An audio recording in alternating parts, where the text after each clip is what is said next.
Olá, amigos, amigas, que Deus nos abençoe. Estamos aí retornando ao estudo de O Livro dos Espíritos, dando continuidade, aliás, no estudo das leis morais. Estamos no capítulo 9 da Lei de Igualdade. Nós já fizemos o item Igualdade Natural, o item Desigualdade das Aptidões, e hoje nós vamos entrar nas desigualdades sociais. Este item vai das questões 806 até a 807. Kardec, então, pergunta aos espíritos na questão 806. É da lei da natureza a desigualdade das condições sociais? Não, é obra do homem e não de Deus. No estudo anterior, nós vimos Kardec e os espíritos nos esclarecendo sobre as desigualdades das aptidões, que é uma condição natural do desenvolvimento de cada um e também é necessário para que uns possam auxiliar os outros pela formação das sociedades, pela colaboração em si, fazendo com que todos cresçam. Deus criou, na realidade, os espíritos simples e ignorantes, como nós já vimos, e o desenvolvimento de cada um é de acordo com a sua vontade, com o seu esforço. Assim, a desigualdade das aptidões é uma condição natural, é uma condição de conquista de cada espírito. Mas aqui, nesta questão, Kardec quis saber da desigualdade social, das condições sociais em que nós vemos em todos os povos. Quando nós estudamos a lei de sociedade, nós vimos que são os homens que organizam a sociedade. Embora viver em sociedade seja uma condição natural e necessária, a organização da sociedade é feita pelo homem e não cabe à lei natural, então, fazer isso. São os homens que fazem as leis humanas para viver em sociedade. São os homens que regulam os aspectos da economia, organizam o modo de como o indivíduo deve viver em sociedade. Portanto, é coisa dos homens e não é uma lei natural, uma lei divina. Não é da lei natural fazer esta organização social. Logicamente, os homens vão aproximando a sua organização social à medida que as suas leis evoluem no sentido da lei natural, a esta condição de uma organização mais efetiva, mais dentro da lei de justiça, de amor e de caridade para com todos. As leis morais são, na realidade, um verdadeiro código de conduta humana, para que o homem possa viver bem em sociedade. Nós estamos estudando as leis morais aqui no Livro dos Espíritos. E Jesus já trouxe isso para nós. Aliás, esta lei foi trazida por Moisés dos Mandamentos. E o Cristo nos trouxe, em sua vivência, esse código de conduta moral, ensinando aos homens como devem viver os homens em sociedade. Mas o cumprimento das leis morais, na realidade, fica a cargo de cada um. Por exemplo, na lei civil, ninguém é condenado por ser orgulhoso ou egoísta. No entanto, o egoísmo e o orgulho são desvios da lei natural, da lei moral, que a consciência do indivíduo vai cobrar dele. Então, resta a menor dúvida. Os homens têm a liberdade de seguir ou não a lei natural, esta lei moral. Certo? Jesus ensinou: sabeis o que foi dito aos antigos: não matareis, e quem quer que mate merecerá condenação de juízo. Eu, porém, vos digo: quem quer que se puser em cólera contra seu irmão, merecerá condenado no juízo. Aquele que disser a seu irmão raca, merecerá condenado ao fogo do inferno. Isso está em Mateus, no capítulo 5, versículos 21 e 22. Jesus mostrou aí que qualquer forma de violência é uma transgressão da lei moral. Por exemplo, a violência da falta da educação, da escola, a falta da saúde, a falta das condições de vida para o ser humano, a violência do desemprego, uma série de situações está dentro desta lei aí. Então são violências que o homem pratica independentemente, né? Vamos dizer assim, das leis humanas. Mas o seu condicionamento de egoísmo e de orgulho, muitas vezes até propiciam esse tipo de situação infeliz para a própria sociedade. Jesus também lembrou aos homens, né? Tu sabes os mandamentos. Não adulterarás, não matarás, não furtarás, não dirás falso testemunho, não defraudarás a alguém. Honrar teu pai e tua mãe. Então vemos também que nossa sociedade, né, muitas vezes, tem aí tanta mentira, desvios, roubos, desonras, de todo o sentido, desonras familiares, desonras públicas, e tudo isso ocorrendo pelo desvio moral, pelo interesse pessoal dos governantes, daqueles que têm autoridade, né? Aqueles que têm situações de domínio, criando condições sociais diferentes, condições desiguais, não dando oportunidade para que todos tenham as mesmas chances. Então, onde as leis civis são aplicadas diferentemente pela condição social, seja por raça, credo, condições econômicas em que vive o indivíduo, violando assim as leis naturais. Por isso os espíritos dizem que as desigualdades sociais, elas não são estabelecidas por lei natural, mas foram criadas pelos homens que não cumprem a lei divina, que não cumprem a lei natural. Kardec, então, vai perguntar aos espíritos na questão 806A. Ele pergunta o seguinte: algum dia essa desigualdade desaparecerá? Olha que pergunta interessante, né? Respondem os espíritos: eternas somente as leis de Deus o são. Não vês que dia a dia ela gradualmente se apaga? Desaparecerá quando o egoísmo e o orgulho deixarem de predominar.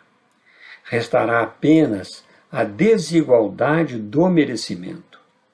Dia virá em que os membros da grande família dos filhos de Deus deixarão de considerar-se como de sangue mais ou menos puro.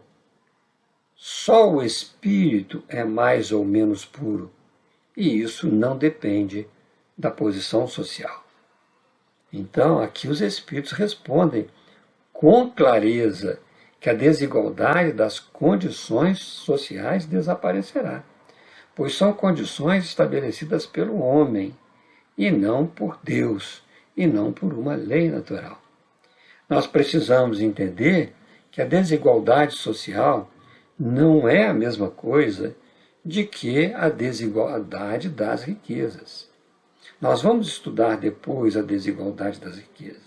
Nós vamos estudar, né, em seguida a esse nosso trabalho, nós vamos estudar, na realidade, que a riqueza construída do trabalho honesto, do esforço pessoal do indivíduo, da escolha da forma de vida que o indivíduo busca viver, escolhe para viver na sua encarnação, em função de sua aptidão também, do seu interesse, está de acordo com a lei de Deus.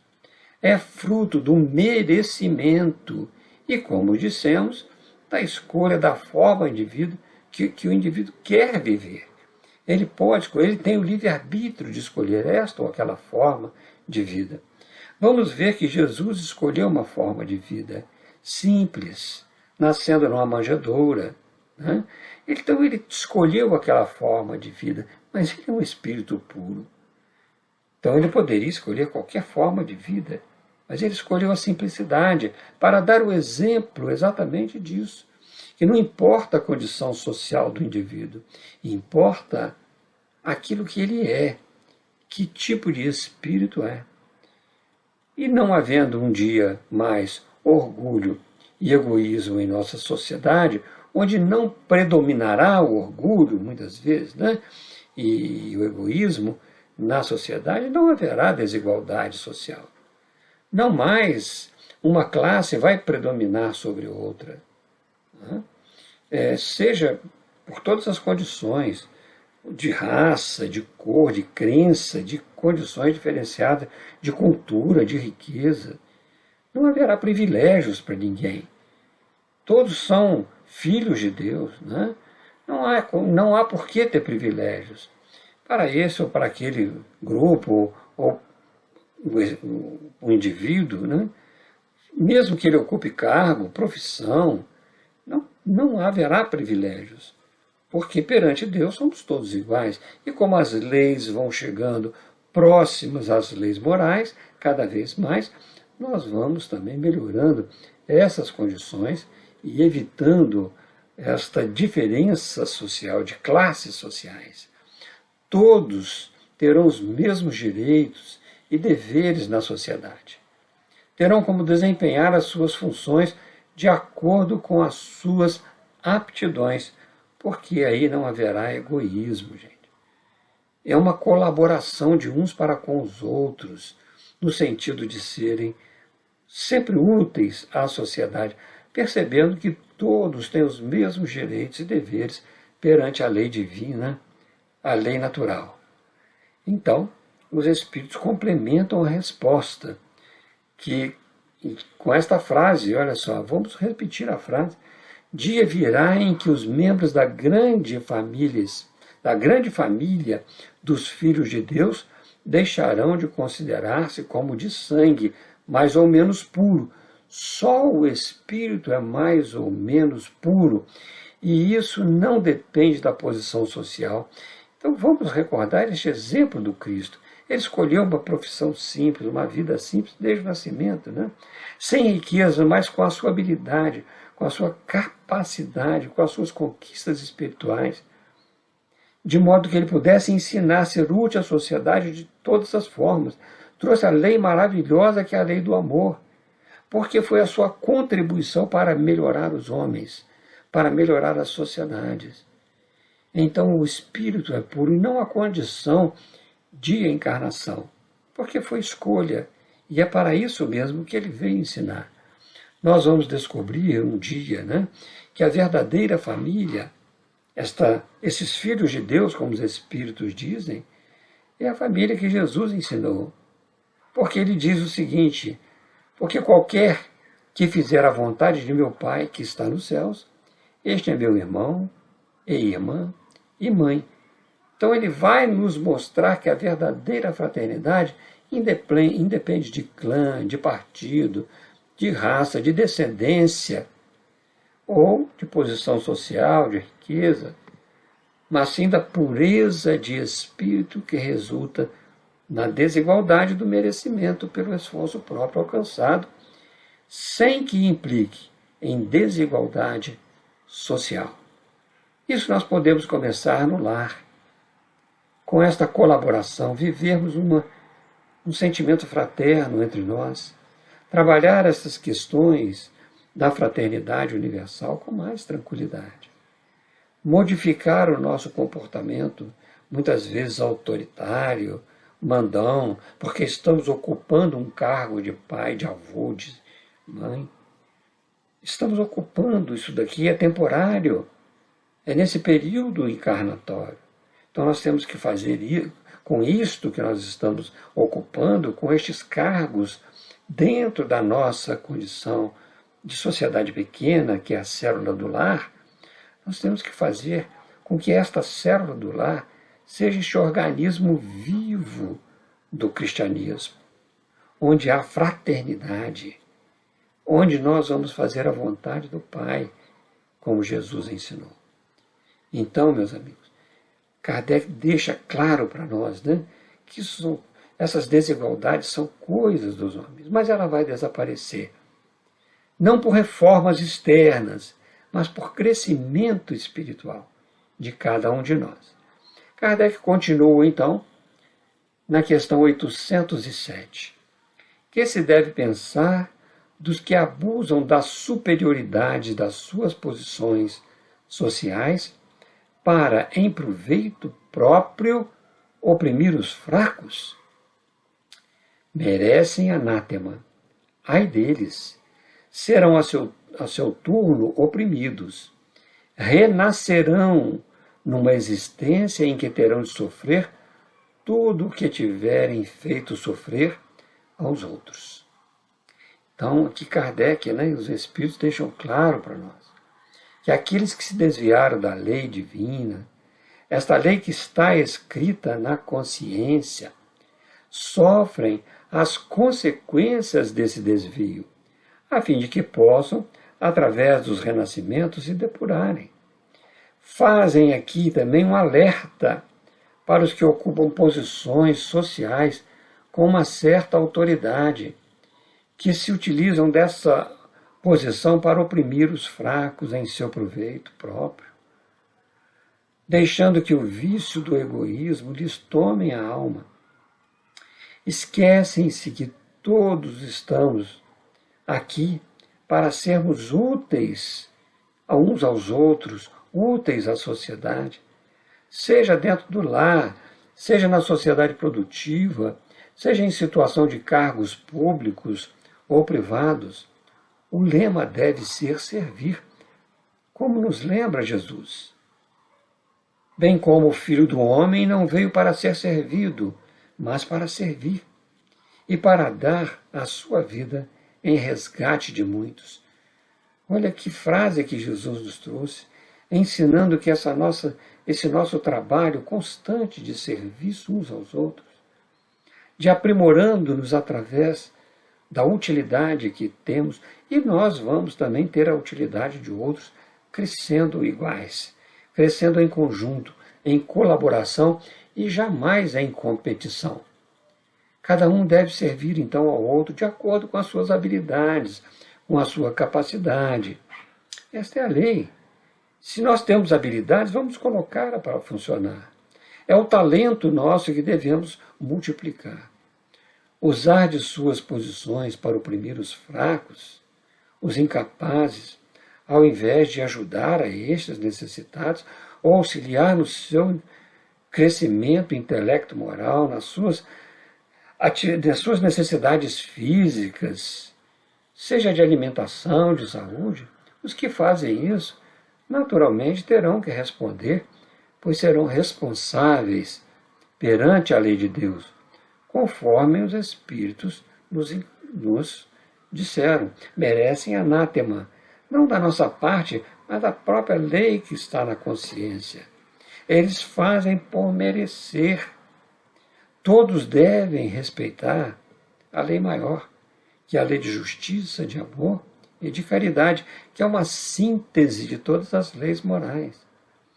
Daí a responsabilidade, amigos, daqueles que ocupam cargos públicos ou privados, aqueles que são superiores nas suas atividades profissionais, em praticar essas responsabilidades de praticar os deveres para com o próximo, proporcionando a melhoria de cada um, de cada instituição, sem buscar interesse pessoal, mas sim o interesse coletivo da sociedade, buscando esta situação do merecimento, porque aqui nós estamos para isso. Aprenderemos todos, com certeza, mais cedo ou mais tarde, que pela lei da reencarnação, pedindo uma vida de privações, onde aqueles que se desviaram terão oportunidade de vivenciar as consequências do mal praticado, para aprender a fazer e praticar o bem. Aí servir ao próximo com as suas capacidades. É isso que os Espíritos responderam, dizendo neste item, ai deles, serão a seu turno oprimidos, renascerão numa existência em que terão de sofrer tudo o que tiverem feito sofrer aos outros. assim é a justiça divina. Ela é misericordiosa, mas a justiça divina não é cega, né? Lembramos ainda que aqui haverá desigualdades pelas necessidades de cada um, as desigualdades do merecimento, pois os homens são diferentes uns dos outros, cada um conquistando esse merecimento com seu próprio esforço, conforme também nos ensina Jesus, a cada um segundo as suas obras. E uma vez que nós vamos trabalhando nesse nosso interior para tirarmos o vício, expulsando este fantasma do orgulho e do egoísmo de dentro de cada um de nós, os homens, né? As pessoas, nós não criaremos mais desigualdades sociais. Não haverá mais privilégios de forma nenhuma. Teremos assim um mundo mais justo, um mundo melhor. Então, meus amigos, façamos a nossa parte. Façamos esta parte que nós estamos sendo chamados há muito mais de 2000 anos.